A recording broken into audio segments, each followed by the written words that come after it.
I believe most of you know me. If you haven't seen my face before, you're one of our new students. I'm Marian Ferguson. I'm the program manager for the Corbett Exchange program, which is hosted here, well, not here, this is my home, but hosted at the University of Washington at the Canadian Studies Center.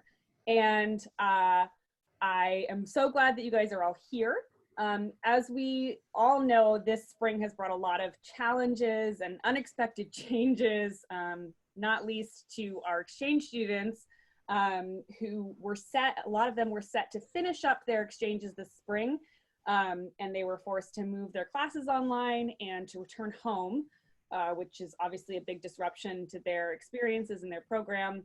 And our new students, our newly awarded students, are also facing a lot of uncertainty going forward into the fall in terms of what their travel will look like and what their school experience will be. So with that in mind, and with all the changes that have gone into place this spring, our center was unable to host the spring gathering that we wanted to put everyone in the same room and give you guys all a space to get to know each other in person in a more informal setting and get to connect on that level. So we decided to move forward with this workshop component in the online format. It was originally conceived as a way to kind of orient our students to the issues and the sort of unique challenges of this cross-border region. And we're now hoping that in this context, it will also kind of serve as an extension of the exchange for those students who had to go home and for those of you who are preparing to join us next academic year. So that's kind of where we are now. And I'd like to just specifically thank Nadine Fabi, who is joining us right now. She's the managing director for our center, and Rich Watts, who I think will join us later. He's the faculty director for our center. And I want to thank you guys both for your support in helping me get this program pulled together and kind of off the ground. I'm also really grateful to each of our speakers for taking the time out of what I know is a busy schedule to be a part of this and to, take the time to join us today. I really appreciate you students making the effort to join us. I know that this, again, 3 hours is a long time, so I'm really grateful that you were able to set aside some time and join us virtually. And of course, thank you to Gary and Consuelo, without whom none of this would be possible. It's just really wonderful that you continue to be such a part of this program with us. And I know our students are really grateful to you, and we love having you involved. So with that, we will go ahead and move forward with our first speaker of the day, who is Rob Kerr. Is it Kerr or Kerr? I don't know how to pronounce it properly. Kerr, actually, Kerr. Yeah. Okay, with Rob Kerr. And he is a consul for political, economic, and public affairs with the Consulate General of Canada in Seattle. He's done some other programming with us in the past, so we're happy to have him join us again. And Rob, if you want to tell us a little bit about yourself, and then I guess maybe we should start actually before we launch in, Rob, I'm so sorry. I think we should start with each of the students introducing themselves. Just quickly say where you currently go to school, where you're going to be doing your exchange, and what your major is or your field of study. Yeah, I think that would be a great quick introduction. So we'll start with, let's see, it's like everything's all kind of confusing. So Sasha, I know I already introduced you, but we'll start with you again briefly. Thank you. So I study math and philosophy at UVic, and as mentioned earlier, I'm transferring to UW in the winter. Great. Kendall? Hi. I am just finishing my exchange at UW before I go back to UBC, and I study history. Wonderful. Gina? Hi, my name is Gina. I'm a third-year commerce student at UBC right now, and I'll be going to UW in the fall as a Corbett Scholar. Wonderful. Katie? Hi, I just finished up my first year at the University of Victoria studying writing, and I'll be going to UW in the fall. Great. Hannah? Hello, I'm Hannah. I study political communication and rhetoric at UW, and I'll be going to UBC in the fall. Wonderful. Alex? Hi, I'm Alex, and I study biochemistry and classics at UW, and I'll be going to the University of Victoria in the fall. Okay, Richard? Hello, I'm Richard. I'm just finishing up my exchange at UW, and I'm studying computer engineering. Great. And then we have Owen. Hi all. I just came back from University of British Columbia actually. I'm a University of Washington student who studies American Indian Studies. Great. And it was wonderful and miss it now. So Oh, good to see you all and thank you all for coming. great. Thank you. Okay, Rob, moving to you. Great. Yeah, no, thank you, Marion. And thank you to the University of Washington for thinking of me. And of course, much appreciation to Gary and Consuelo as well. I know the Corbett Scholarship is an important and revered scholarship. And clearly, although we are such close neighbors, Canada and the U.S., there are a lot of things that Americans don't understand about Canadians and Canadians don't understand about Americans. And although we talk in a similar way and we kind of look at each other like we're the same, there are a lot of differences. And that also extends to Canadian policies and also how we handle the Canada-U.S. relationship in general. Again, my name's Robert Kerr. I'm the Canadian Political Economic Consul at the Canadian Consulate General in Seattle, which is kind of a long way of saying I'm a Canadian diplomat representing Canada here in the U.S. And particularly focused on the Pacific Northwest. So I cover political economic issues and my team covers political economic issues in Washington State, Oregon, Idaho, and Alaska. So quite a chunk of territory for those who can kind of go through in their minds the number of issues that can be kind of thought about in terms of those relationships. We deal mostly from the federal perspective. So, we're kind of the government of Canada's eyes and ears here in the Pacific Northwest, but we also have close relationships with the provinces and territories who have important connections with the region as well. So not to kind of go too deep into it, but my team would handle things like trade policy issues. So not company to company or trade relationships, but more kind of the policy elements. So trade agreements, tariff issues, specific advocacy interests with respect to legislation in the 4 states that might have a Canadian connection or linkage, as well as anything related to energy and environment. So things like the energy relationship, as well as the various transboundary environmental connections between Canada and the US here in the Pacific Northwest. My team also does the border and security and defense relationship. So we handle, the broader policy elements related to borders, as well as the really extraordinary connections on the defense side. Washington State has a really significant defense infrastructure, mostly the Navy, but also with significant bases, Joint Base Lewis-McChord near Tacoma and in Alaska as well. Specifically the NORAD relationship, so the North American Aerospace Defense Command relationship. So that's broadly speaking, the types of things that I'm dealing with on a daily basis. In terms of my career, this is my 17th year with Global Affairs. I've been fortunate enough to serve Canada on a few different continents. I started the embassy in Lima, Peru in 2005, 2006, after a couple of years in Ottawa. And went from there to Africa. So I spent 3 years in our embassy in Maputo, Mozambique, and then 2 more years in our embassy in Guatemala City in Guatemala, before spending about 5 years back in Ottawa, working on North American relations, including the US-Canada relationship. before arriving here in 2017. So I'm going to be starting my third year in the Pacific Northwest starting in September. So long enough to know that there's a lot of stuff I don't know. I have to admit, it's an extraordinarily diverse relationship.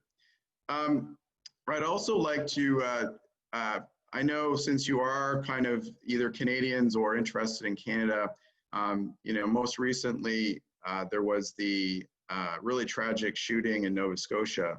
So I'd like to recognize the victims and families of that really horrific incident that has created a lot of concern in Canada and will probably spur additional action on gun control in Canada. So watch that space going forward. It was the most deadly shooting in Canadian history. So although in Canada, sometimes we look at ourselves as being quite separate from the US in terms of these types of tragic shooting incidents, we're not immune from it. And certainly gun control, although we feel like we have good gun control in Canada, there are still, you know, many challenges. And certainly the tragedy in Nova Scotia really highlighted that. I'd also like to highlight the COVID cooperation on the COVID-19 pandemic. I spoke a little bit about the border cooperation, but in terms of across the board cooperation with the United States and Canada has been extraordinary. There are always, you'll hear about little bumps as we move through that, but at the highest levels of the Canadian government, down to the diplomatic level where I am, there's been a commitment and interest in that collaboration, and it has resulted in, I think, substantive improvements to what would have been done one or the other. I think we've been able to come to some great compromises and moving forward on tackling the COVID-19 challenge. Which brings me to kind of the bulk of my presentation, which I'll try I'll run through a few slides, maybe for 20 minutes, and then that'll leave us hopefully 20 minutes or 25 minutes for questions. The slides are mostly economically focused, but I'd be open to any type of question, whether it's a career in the Foreign Service, whether it's broader Canada-U.S. relations, whether it's a deep dive on an economic question, or just general Canada-U.S. interest. I'm totally open to kind of delving into those questions. And I don't have any no-go zones, so feel free to be open and honest with your questioning. I don't mind if you want to stir the pot on some issues. I'm okay with that too. So I love dealing with universities because there is that kind of intellectual curiosity. So please do proceed with that with the questions. So with that, I think type your questions into the chat box, guys. If you have questions come up during the presentation. Absolutely. And maybe, Marion, if I can get you to monitor the chat box and jump in with those questions as appropriate, that would help me out a lot. So what I'm going to do is I'll share my screen now with the presentation, and I'll run through the presentation fairly quickly. So I'm going to try not to dwell too much on any particular slide, and I can make that deck available as well. So I'll share a screen now.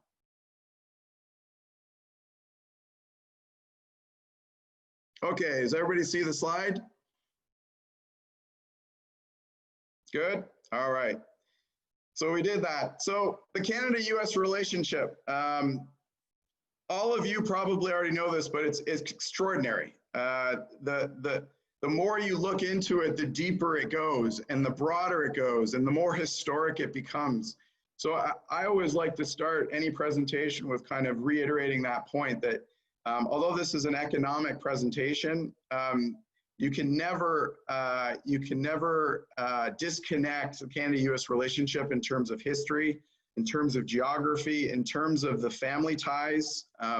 Almost every Canadian has a story or something in their history, and even new immigrants to Canada, there are almost always some connection with the United States.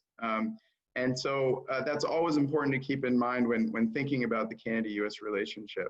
In terms of culture, we are very close. Obviously, Canada has some distinct cultural elements.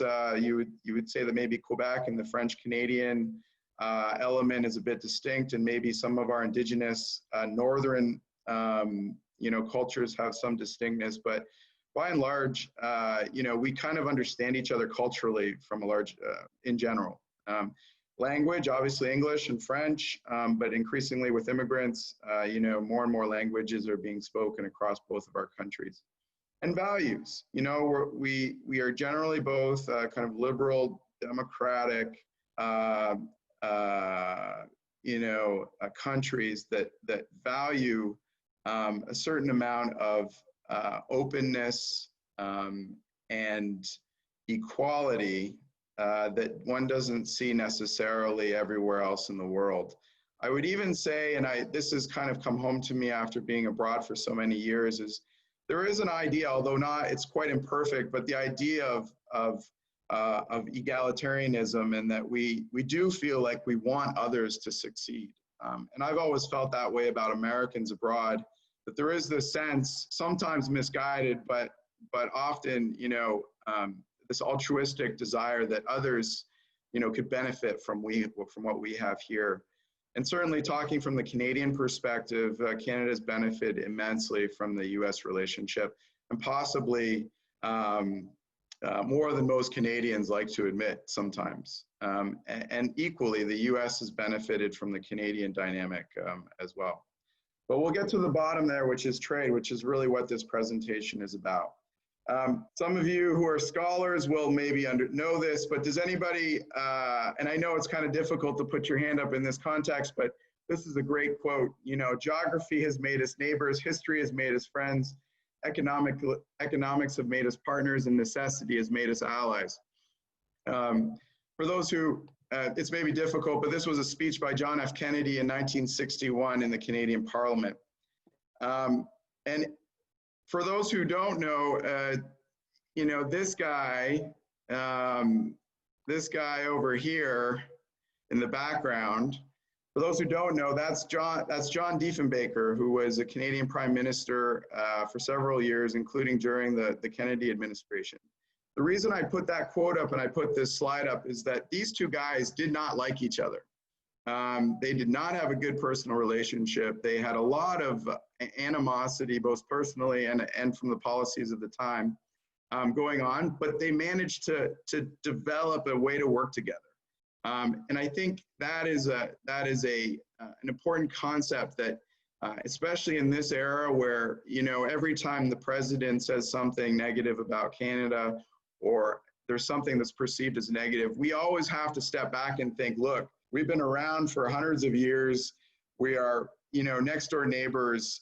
We have had challenges before between our political leaders, and we always find a way to overcome them.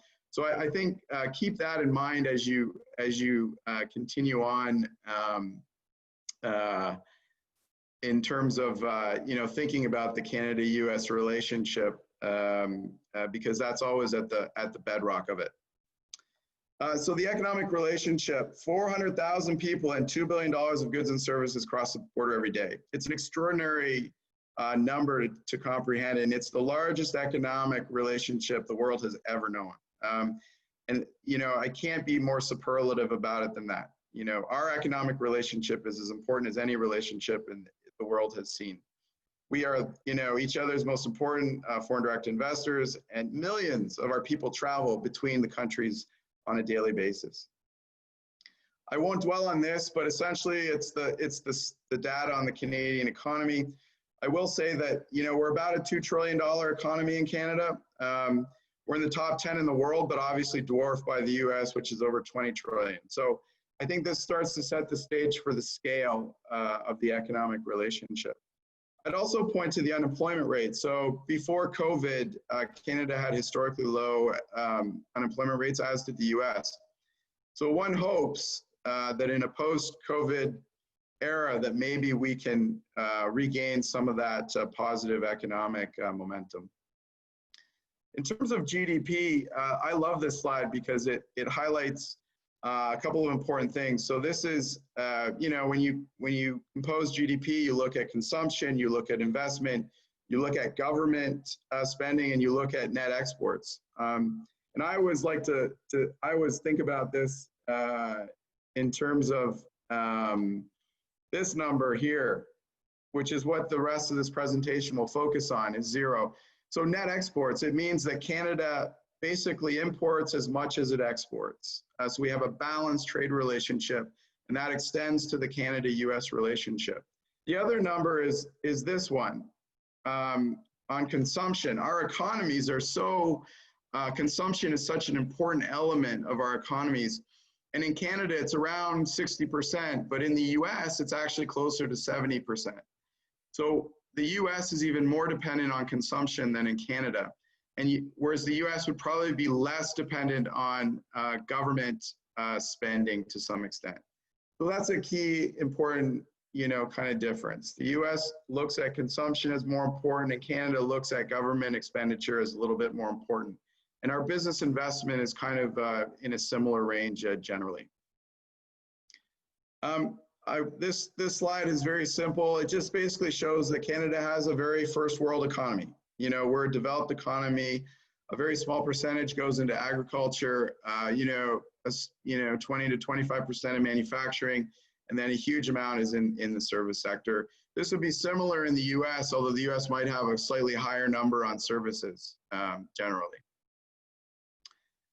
In terms of the Canadian GDP, sometimes there's been, during the era of, colonial rule and, Canada's relationship with Great Britain and the UK, we were often considered kind of these hewers of wood and drawers of water. And Canadians always looked at that as a little bit pejorative. And certainly in 2018, if you look at the GDP numbers, that isn't true. In fact, Canada's economy is very diverse. It has, a very diverse group of sectors that are at the top of that graph: real estate, manufacturing, construction, healthcare, resource extraction. So, I think this slide is meant to demonstrate that Canada's economy is more than just kind of natural resource extraction. However, the next slide shows when you start to think about Canada's exports. So go back to that number of kind of balanced exports in the GDP graph. And the story starts to get a little more interesting, and it does start to kind of, you do start to look at that hewers of wood and drawers of water concept in terms of Canadian exports. For instance, you've got, energy products right at the top there. You have some manufactured and commercial services, but farther down you've got mining, so minerals, fish and farming, you've got forestry, so a lot of kind of natural resource focused exports. I'm going to drill down a little bit farther on this too. If you look at the trade surplus and deficits, so this would be taking Canada's trade relationship and then looking at it as in terms of what are the surpluses in terms of those trade categories and what are the deficits. It does start to very much tell a resource story. So you've got, what you have is you'll have tons of energy products here, leading the way in terms of Canada's surplus. And the other surpluses are almost all natural resource related as well. So you've got surplus in fish and farming, surplus in forestry. And what you've got are deficits in a lot of the manufacturing areas. So what this graph really shows is that although we do export a lot of motor vehicles, we import a lot more. So essentially what you've got is Canada is very much a net exporter of energy and resource products and a net importer of manufactured goods, for better or for worse. And so where do we send our products? So if you're looking at where does Canada actually send its exports abroad, and this graph tells it all, and it's fairly intuitive probably for most of this audience, but the United States is by far and away our biggest client, and is such an essential partner to us that a lot of energy gets expended in terms of Canada thinking about how do we manage the Canada-U.S. trade relationship. So exports really matter to Canada. That's the takeaway of this, which is probably why the trade agreements get so much attention in Canada. things like the upcoming new NAFTA agreement and other trade-related elements with the United States get a ton of attention. As a percent of our GDP, our trade is 30%. So if you take it as a percentage of our total GDP, we're trading 30%. And as mentioned in the previous slide, 74% of those exports go to the United States. But they're also important, we're an important client of the United States as well. In terms of US, exports as a percent of GDP is 12% and 16% of US exports go to Canada. So it's not just a one-way relationship. We're a pretty important client of the United States as well. And that's going to come up in a couple of slides as well. As I mentioned earlier, we have one of the largest, if not the largest, economic relationship in the history of the world, over $700 billion in 2018. Really an extraordinary amount of goods and service trade. And very importantly, especially to this president, is that it's balanced. The US had a slight, in fact, surplus in 2018 in terms of total goods and service trade. So although the president spoke a lot about these unfair trade relationships, in fact, Canada's relationship on trade with the United States has historically been very, very balanced. And when the president talks about concerns about US manufacturing, Canada was a humongous manufactured goods purchaser of the United States. And in fact, the US had a surplus with Canada in manufactured goods of $46 billion. So it goes back to that graph. So what we're doing is we're exporting a lot of natural resources to the United States. In the United States, we're purchasing a lot of manufactured goods. What could be better for the United States if you're thinking about a Canadian advocacy plan? And that's exactly what we did during the trade negotiations, was an all hands on deck kind of effort at demonstrating to Americans the importance of the Canadian trade relationship. So everybody talks about China. So you think China matters? Is what I always say to people. Look at this graph. Canada is more than 2 times. We purchase more products from the United States than China by more than a 2-to-1 margin. So anybody that says that China is the most important trade relationship to the United States needs to think twice when they look at the actual numbers. We are by far the biggest client of the United States in terms of our purchases of products. And in fact, we outweigh Chinese, Japan, and the UK combined in terms of what they purchase from the United States. So we don't sometimes in Canada tout ourselves enough in terms of how much we actually purchase from the United States. This is a really important graph. I would highlight the darker the blue is, the more important the trade relationship is with Canada. And I'm going to highlight down here in the corner. So the darkest blue, we're the #1 client of those states. In the middle kind of darkness blue, we're the #2, and in the ones that are gray, we're a little bit less important. Let me try to get back here. There we go. All of these dark blue states, Canada is the #1 client for those exports from those states. And there's a lot of blue here. Up here in the Pacific Northwest, we're important. We're not the #1 partner though, which is always interesting for some. And I think the number is that we're around, I think 33 out of the 50 US states, Canada is the #1 importer of US products. And I think in 48 or maybe it's 47, we're in the top 3. So it shows it's not just an aggregate number, it's also at a state-by-state level. The importance of the Canada-U.S. relationship is very much highlighted by this slide. So I've talked a little bit about the new NAFTA. I won't dwell too much on it, but I will say that it looks as though the new NAFTA will come into force on July 1st. So the United States just finished its ratification and submitted its letters. So it does look like we are going to be moving forward with a new North American trade agreement as of July 1st. It is very much like the old agreement with some exceptions, which I'll get to, but won't dwell on because you can read about them. But essentially, you know, North American trade is enormously important. You know, almost 500 million consumers, you know, goods and service trade that's over $1 trillion. And there are a lot of US jobs that depend on trade through NAFTA, including 9 million that depend on trade and investment from Canada. And we don't talk enough about supply chains because they're complicated.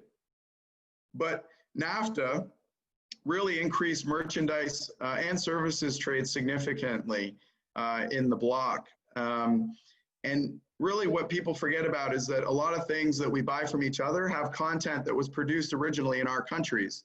So on average, you know, Canadian goods that we sell to the US have 25% of US content.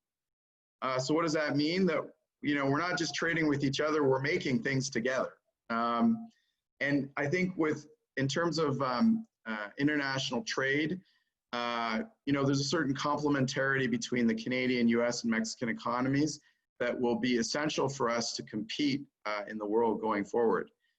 So we need to think bigger than our own national interests sometimes and think about how are we going to compete together against China, against India, against other trading blocs that may emerge. How do we work together to kind of increase our influence in the world in terms of trade? I won't get too much into this. I will say, though, that the USMCA, which is essentially the new NAFTA, for those that don't know, it's called the US-Mexico-Canada Agreement. Unlike NAFTA, we all have different names for it. So in the US, it's going to be called USMCA. In Canada, it's going to be called CUSMA, so the Canada-U.S.-Mexico Agreement. In Mexico, it's called TMEC, so the Tratado Mexico, Estados Unidos, Canada. So everybody's got a different name for this particular agreement. I would say that for the United States in particular, there will be some benefits from NAFTA related to digital. There's a modernized digital agreement and agriculture as well in terms of dairy. There's an increased opening in Canada for US dairy products. If you're a classical economist, and we may have some here, it's maybe not the ideal agreement, but if you're thinking about equality and benefits to middle-class workers in Canada and the US, it is definitely an improvement on the NAFTA. And those who are interested in progressive elements related to labor and environment, there's no stronger agreement in the world than the new NAFTA agreement.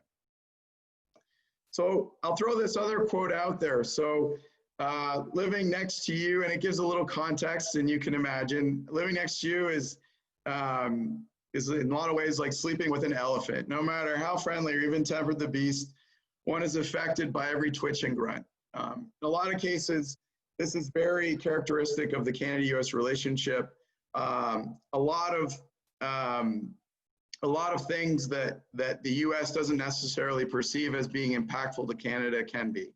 And I can speak a little bit more on those, but I won't dwell on this particular point. But who said this? Pierre Elliot Trudeau. This is the father of our current prime minister. Said this in 1969. So again, another example of something decades in the past that still has a lot of resonance today in terms of how we make policy and how we manage the Canada-U.S. relationship. Economic factors in the Canada-U.S. relationship, size and scale. You know, that's what this presentation has been about.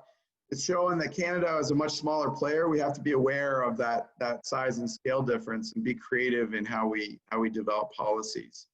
We also have to be aware that not every policy that the United States employs is directed at Canada. To some extent, we can't take it personally all the time. But we sometimes get caught up in it. I know at the start of the USMCA or the new NAFTA negotiations, what we heard a lot of the time in speaking to legislators and others was that, oh, this isn't meant to impact you. This is about Mexico. This is about the trade deficits with Mexico. But in reality, it was very much impactful on Canada. Thankfully, we've come through it. I think we have a modernized, good agreement going forward. And I think I'll skip to number 4 because I spoke about number 3 during the presentation, but trade doesn't occur in a vacuum. We need to think more holistically, I think sometimes, and I think the United States does as well. you know, the NAFTA in the 1990s, when the original NAFTA was signed, it was very much not just a trade agreement, but a geopolitical agreement to try to bring Mexico into the North American sphere, and also open up opportunities to cooperate on border issues with Mexico and immigration issues with Mexico. So it was a trade agreement that has worked incredibly well, but it's also had benefits across the board in terms of that relationship with Mexico and bringing Mexico into a North American context. The one last point I'd mention on this slide is those of you who follow the Trans-Pacific Partnership agreement that the U.S. dropped out of, but it was subsequently signed by most of the other countries, including Canada. That is very much not just a trade relationship, but a geopolitical agreement. It really was designed to try to create a geopolitical balance to China in Asia, and hopefully at some point the U.S. will consider rejoining. I won't get too much into this, just generally saying that right from the start of the Trudeau administration, you know, that this idea of an open society has been central to things that the government has done. And free trade is very much part of that. So being open to the concept of free trade, but also being open to the concept of immigration and the idea that immigrants make us stronger and contribute to the national good. And these have been kind of concepts that have been continued throughout the administration. And I don't see any reason why they won't continue into the future. But also the importance of kind of progressive trade. So how do we engage, you know, those who may have been disenfranchised by trade previously, those in small business who haven't been able to access it, those in Indigenous communities, you know, kind of the gender element. All of these are things that the Government of Canada takes very seriously when considering trade agreements and are kind of part and parcel of the new NAFTA that's going to be coming forward in July.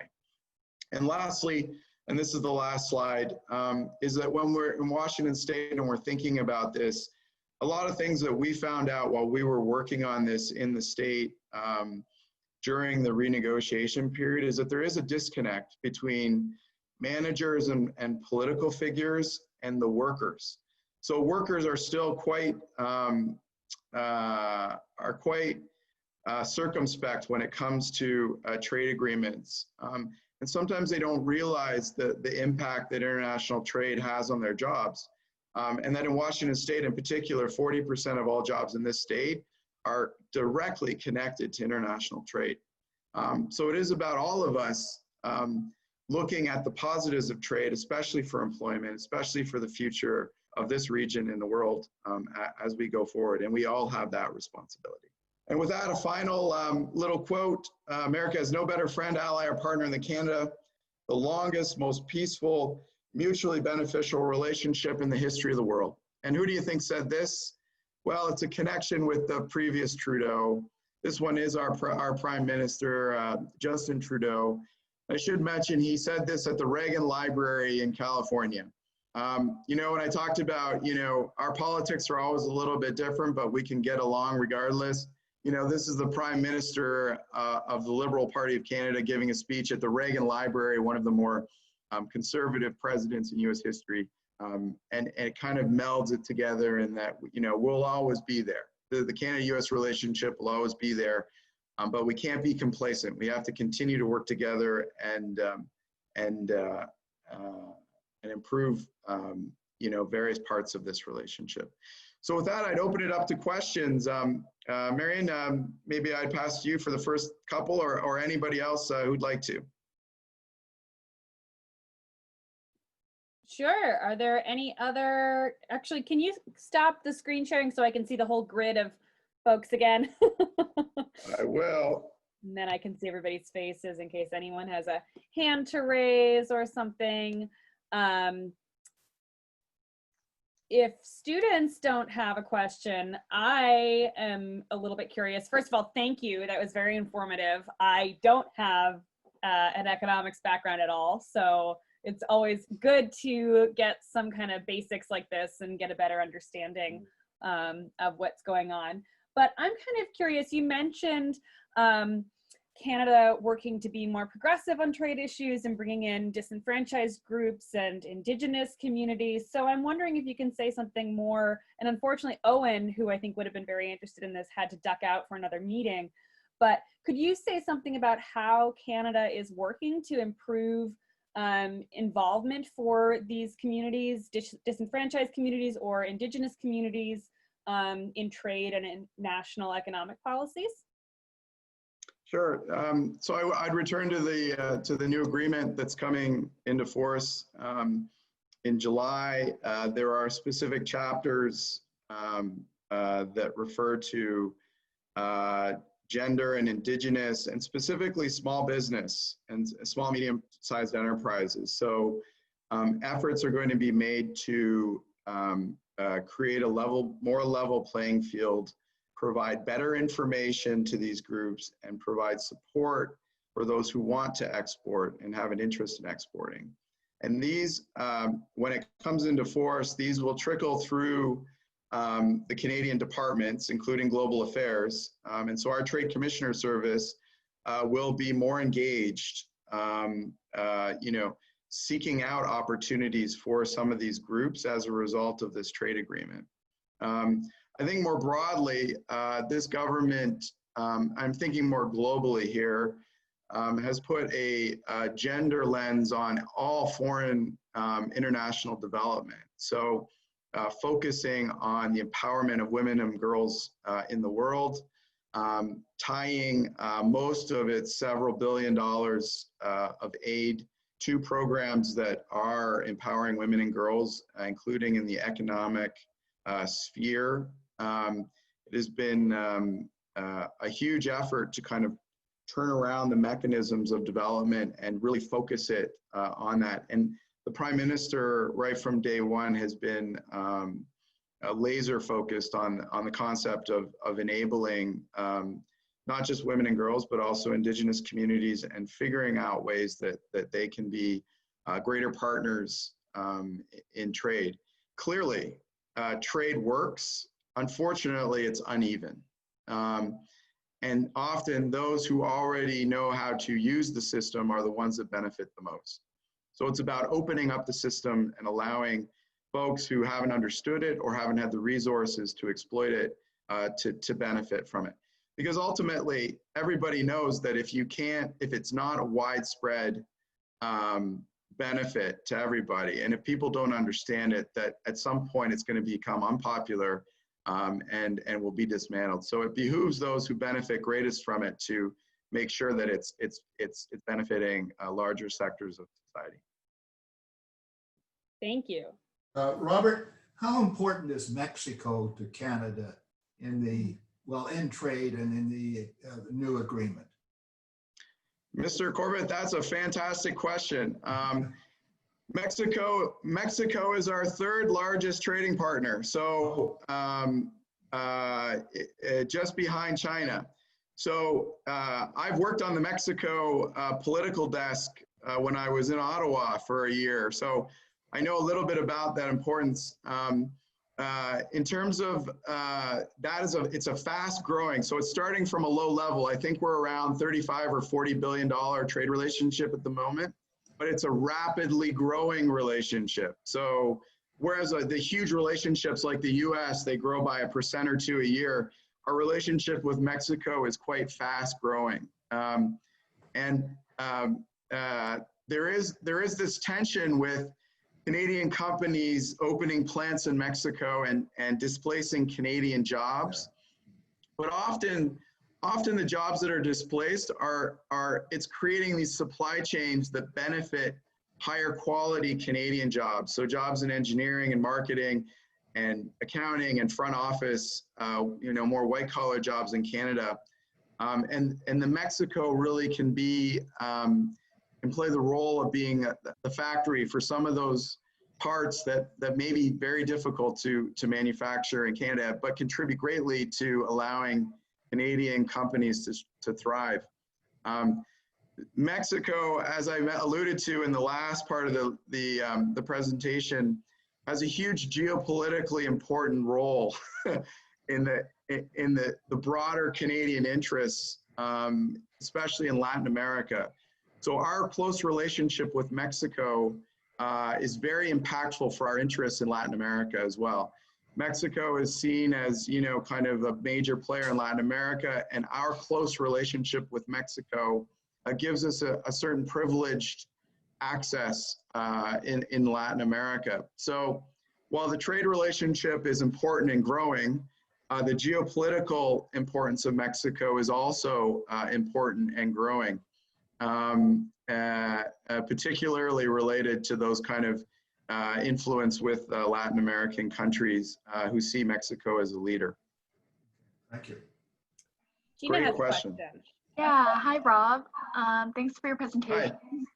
So I'm interested in the topic of immigration, and I know one hot topic is with the Canadian brain drain. So when highly skilled domestic workers move to the US for better paying jobs.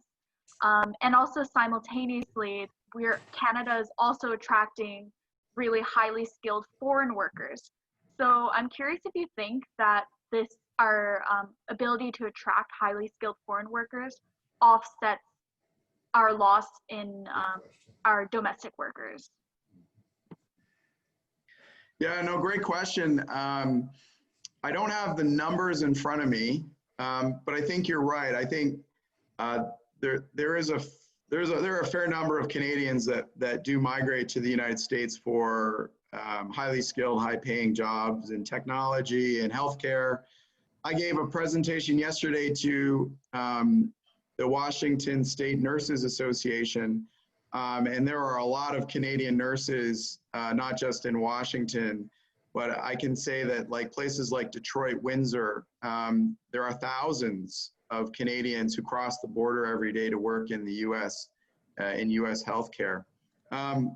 So yes, the brain drain probably you would say on paper is real, but you can't completely quantify it in that way. I think that you also have to think about Canadians coming to the US, gaining great experience with the cutting edge companies and technologies, that then one would hope that they come back to Canada or consider Canada when they become, you know, for expansion of companies or consideration of at one point coming back and actually starting their own companies in Canada. Having that kind of valuable experience on the cutting edge in the US is can't be understated. So while on paper I think you're right, I think that you need to also consider some of the benefits to Canada of having Canadians with Canadian interests in the United States working in these important industries. I can say that even during the COVID crisis, our government was speaking with expat Canadians in all of the major fields from, you know, contact tracing technologies to, you know, the various efforts at vaccines. These were Canadians working at the highest levels in these cutting edge technology and biomedical companies in the US, willing to consult with the Canadian government and provide their knowledge and their understanding, and to influence as well some of these things that have happened subsequent, things like Canada being exempted from personal protective equipment export bans from the US. Canada was brought into that, not just because of the work of our government, but also because of Canadians in high positions in US industry also saying, don't forget about my homeland, Canada. So this goes to the heart of the Corbett scholarship to some extent, right? Are these relationships that get developed and you don't know where they're going to benefit all the time, and they can't always be quantified, but the fact that we're working on developing them, I think the COVID example, and I hope somebody studies this at some point, all of the linkages that were created throughout industry and throughout government as a result of Canadians and Americans knowing each other, because we live and work in each other's countries, I think that can't be overstated. Just to throw in a little anecdote here, the brain drain was really bad when we came in the early 60s to the United States. Not only that, Canada made it very difficult to return. If you took out citizenship in the United States, which we did in '69, you lost your Canadian citizenship. And when we returned to Toronto in the '80s, I had to go through the whole rigmarole of of being an American. The fact we were born in Canada had not. Now this all got changed not long after we took out the American citizenship, but it wasn't made retroactive was the problem. And we have a very interesting history of being Canadian only, American only, joint, and so on. Sometimes she's been only American and I've had joint citizenship. That's all straightened up now. Even our grandchildren can become, and one of them has become a Canadian. Both of our grandchildren, one boy, one girl in their mid-20s, they're serious. Others are Canadians, one from Toronto, one from Montreal. So this is sort of part of our background. We are so, I don't call us international. We are so US, Canada, together related. That's a wonderful comment, yes. And my family as well, my wife is Peruvian, so I met her when I was posted in the Canadian embassy in Lima. And so we have a very kind of international perspective on things a lot of the time. I did want to though, Gina, I did want to return to your other question about Canada's immigration policy with respect to bringing in skilled foreigners from abroad. I think I agree with you. Canada benefits hugely from immigration. And it's true that our system is very well designed in terms of bringing in folks who have skill sets and can contribute to Canadian society immediately. Having been posted in Africa, know that at the time when I was there, as Mozambique from 2007 to 2010, there was great concern about nurses and medical professionals leaving for Canada from Africa, and that we were Canada was like a beacon, but drawing all the talent, and talent wasn't staying to support those countries. I think there's an element of that, but I'd also say that there's a similar element to what I referred to when Canadians come to the US. What you get is that benefit of knowledge transfer, of kind of an international perspective on things. And a lot of times people do go home at some point, and then hopefully there is that knowledge transfer as well. So although the numbers are probably, you're right, there is a brain drain from abroad to Canada and then from Canada to the US. There is a larger story there that is maybe more of a qualitative analysis than a quantitative analysis in some respects. Yeah, So, thank you. speaking of Canadians coming to the US, Kendall wrote a question that I'm going to ask for her. She said, you mentioned that there were many differences of culture that Americans and Canadians experience when interacting with each other closely, which is something I think all of us have experienced or will experience on this exchange program. So when you, Rob, moved to America, what was the first time that you really felt that, wow, that's foreign moment?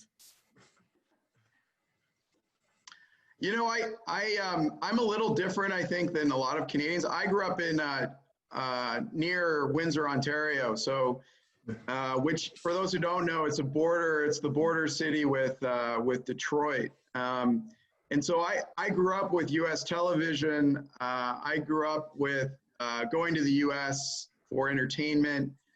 So in a lot of like colloquial things that Canadians would say, like we speak a little differently, or we aren't things that I would mention. I would mention bigger concept things. I think Canadians, we are somewhat more communal. I think we're more accepting of redistribution.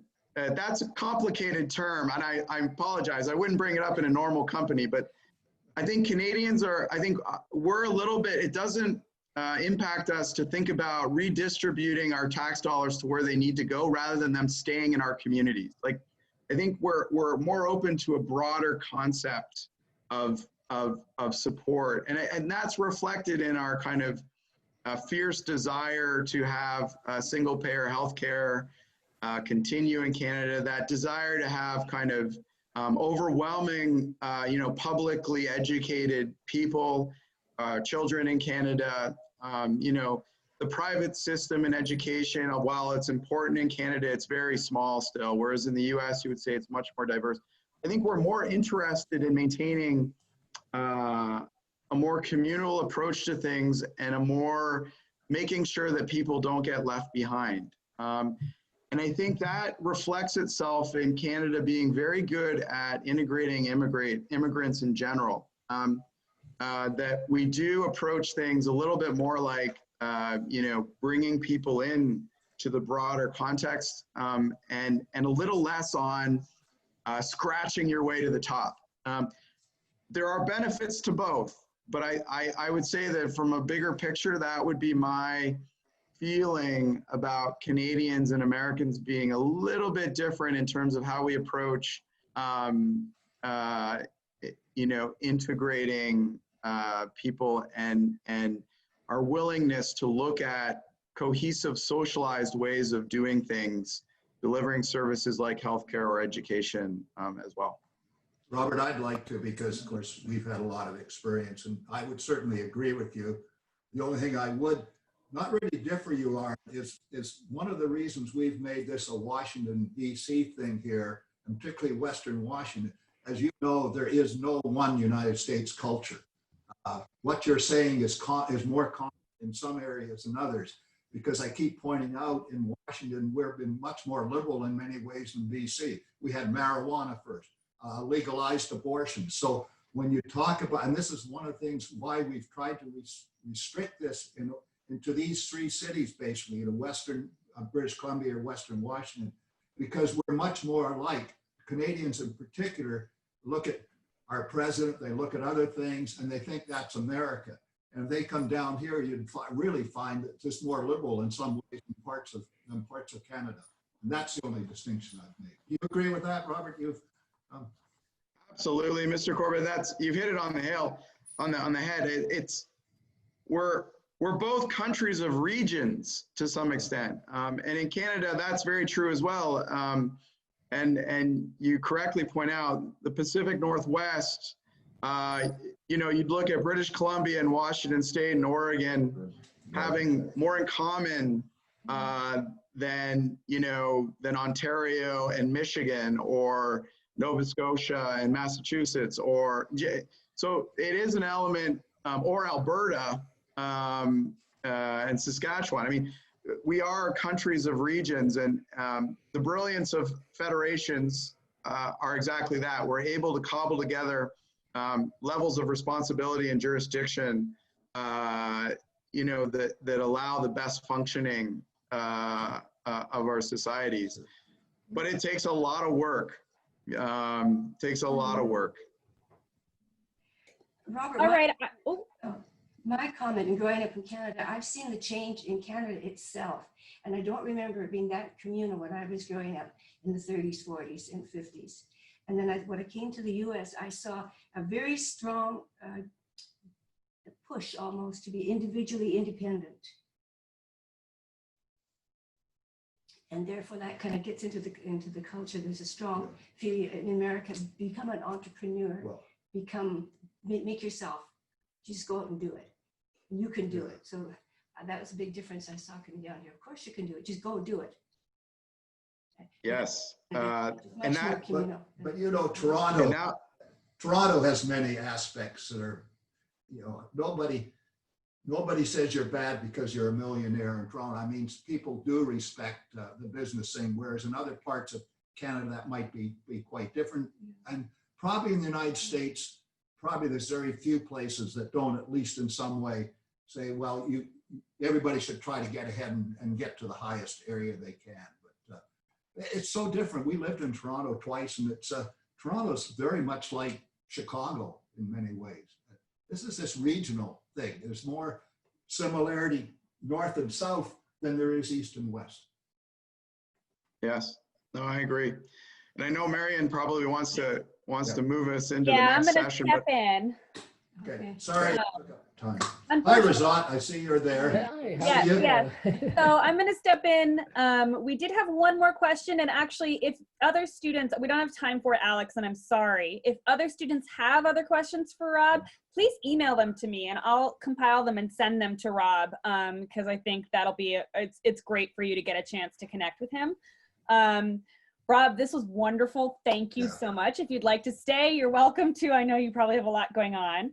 And I do want to call attention, yeah, I do want to call attention to the fact that Rashat Kasaba, who is the director, currently the director of the Jackson School of International Studies here at the University of Washington, where our center is housed, has joined us. And also Steve Myers, who is our next presenter from the Pacific Northwest Economic Region, is here. So Rashat, if you want to just say a quick hello, and students, I'll then have you just reintroduce yourselves briefly for Steve.